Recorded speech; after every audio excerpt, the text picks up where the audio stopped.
Sa gitna ng lumalawak na paggamit ng artificial intelligence sa paggawa ng mapanlinlang na online content, iginiit ng Department of Education na dapat itong mabigyan ng solusyon.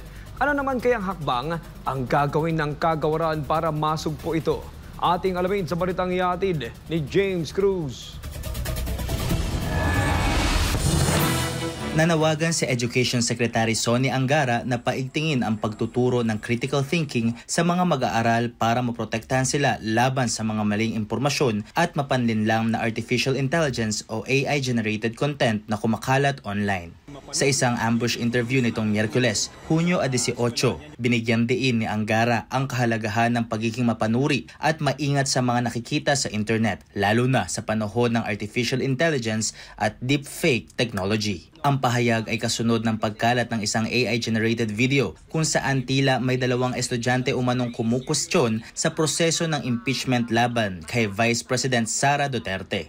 Ngunit matatandaan na naibunyag din sa publiko kamakailan ang paggamit ng isang PR firm ng AI platform sa mga online na pag-atake laban sa pangalawang Pangulo.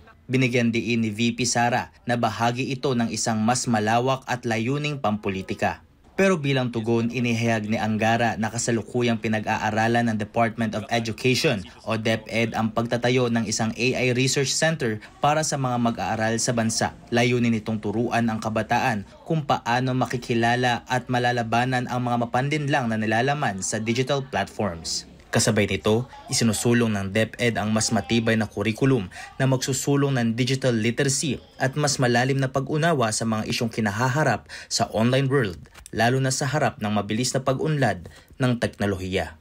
James Cruz, ang inyong citizen correspondent, nag-uulat para sa Diyos at sa Pilipinas kong mahal.